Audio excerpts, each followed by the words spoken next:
Hi, it's Kalia here. I hope everyone's enjoying this hot day. Today, what I'm going to be talking about is how to fund your rehab deals.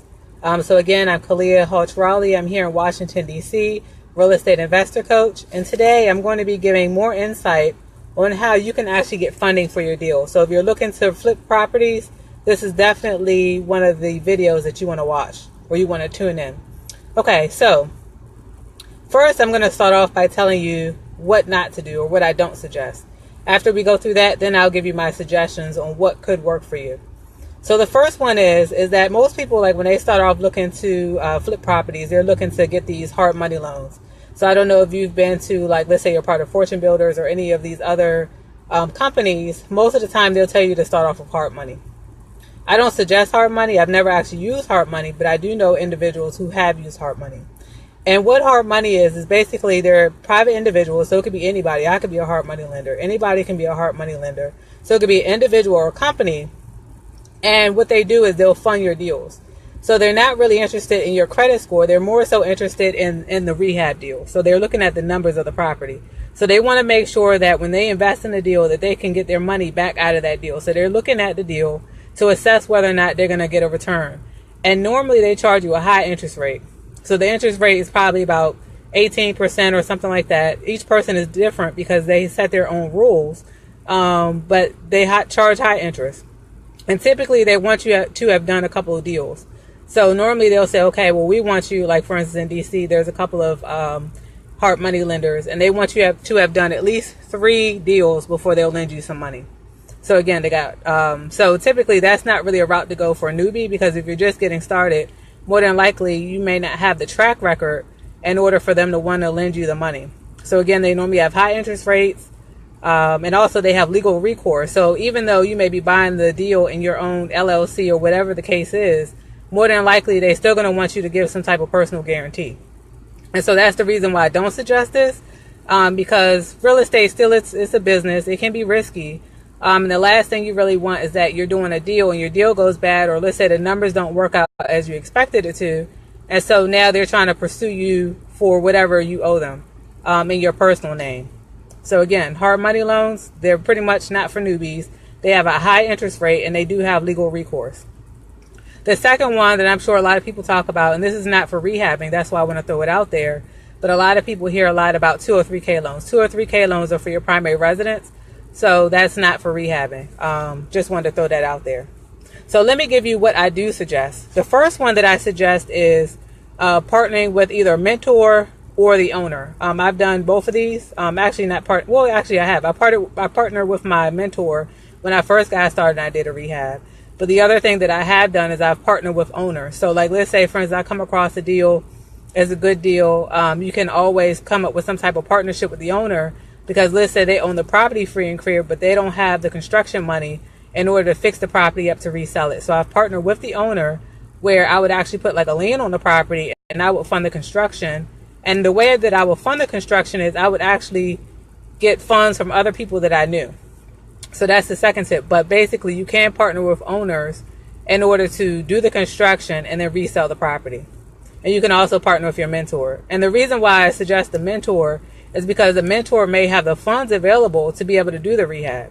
Whereas, like, for instance, if you don't want to get the hard money, or if you don't have a track record, then it's going to be difficult for you to be able to get the funding for your deals. So the second one I have, I'll go into more detail on the friends and family. But for instance, I've done deals where I basically raised the money from them. I did a limited partnership with them. I raised the funds with them, and I gave them shares in a limited partnership, and they would get returns on their shares. So if somebody invested $5,000, maybe they get like a 5% return. I'm just making up numbers here.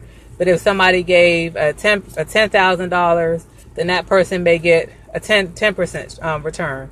So what I would do is I would raise funds by having people become members or get shares in my limited partnership. So that's worked pretty well, because once people see that you're making money, then they're more likely to keep investing in the deals. And then the other thing is about going this route with giving people shares is they assume the loss. So if you do the deal and the deal doesn't work out, of course you don't want to lose people's money. But the thing is, by doing shares, they're actually also assuming the loss if you happen to lose money in your deal, because there could be a profit or there could be a loss in these deals. The third one is a rehab loan. So there are different individuals out there. I can think of one company. I don't know if the guy's still in the U.S., but I do know someone that does rehab loans. And this rehab loan doesn't have any interest with it.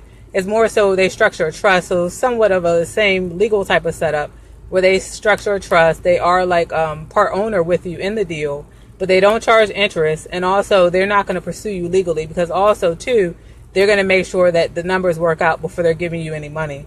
But for this one, it does have somewhat of the same setup of a conventional loan. So they do have like where it's 10 to 20% down. It's similar to a 203K where you have to pay for, like with a normal 203K loan, which I mentioned was normally for your primary residence. But with these, it's structured somewhat the same, even though it's not a 203K loan. It's not a 203K product, but they do require you to pay for certain things up front, and then they reimburse you.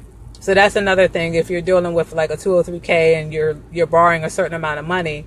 Also, they have strict guidelines as far as like what the property is worth after the repairs and how much they're going to lend you. But typically with those type of loans, they want you to front the money. So they want you to front the money, get the repairs done. Also, too, they may have certain contractors that they would like for you to work with, and then they'll refund you. So this individual is somewhat of the same setup as a 203K, but it's not a 203K. And then also, you have to have good credit. So with this product that I'm talking about, it's a rehab loan. It doesn't have interest, but also you do have to have good credit. So that's somewhat of the same of a conventional loan where they want you to have, it was about 680 and above. And also they check your debt to income ratios. So again, those are pretty much what I suggest is partnering with a mentor or an owner. And with these, this is what I kind of suggest about when you're going about your real estate deals. Most of the time you may have a goal in mind, but you really don't know how your deal is going to work out until you get into it. So one of the first things that you really need to start doing is looking for people who want to sell their properties. When you're looking for people who want to sell their properties and you get in front of people, that's when you can really start looking at the numbers to know, okay, well, what's the best way about going about this deal?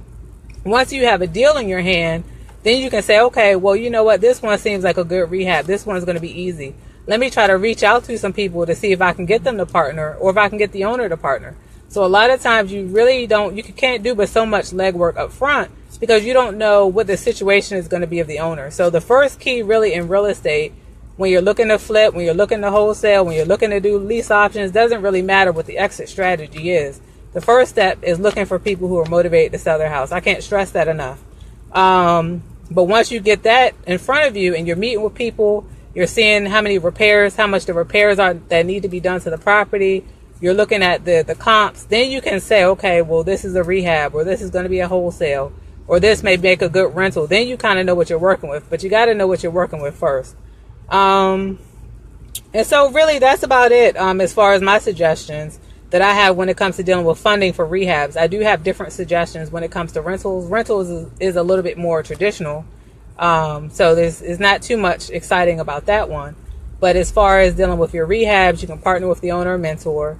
You can deal with your friends and family. You can do limited partnerships. And there are different laws that surround that as far as your disclosure and things like that. One of my partners is actually an attorney. So she's the one that's putting together all these documents.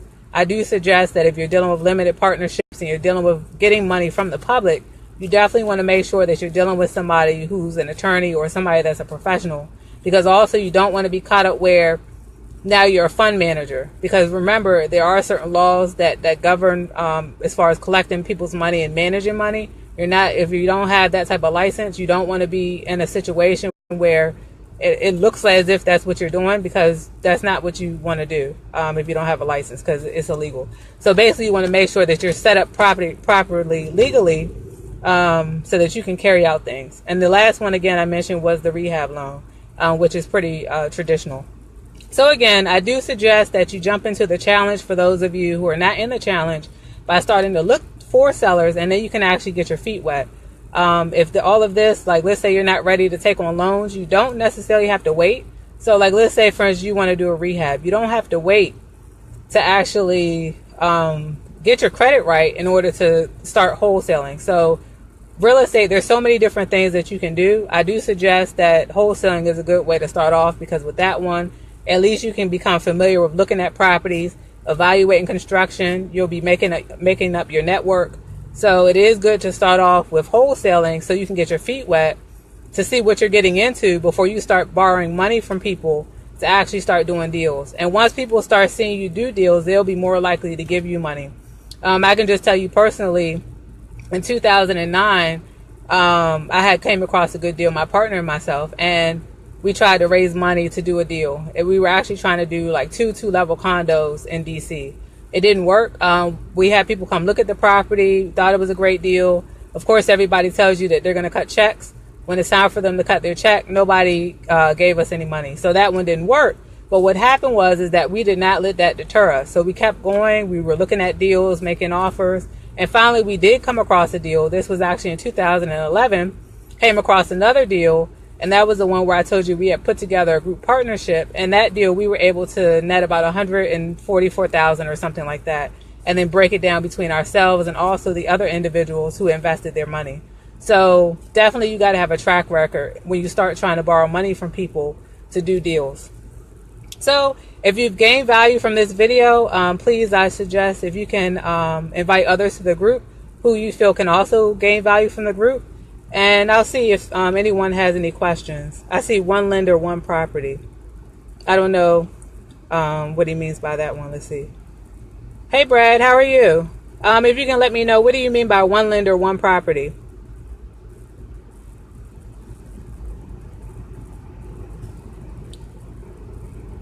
I don't know. Okay, so, but if you have any other questions, anyone have any other questions just about what we discussed about getting funding?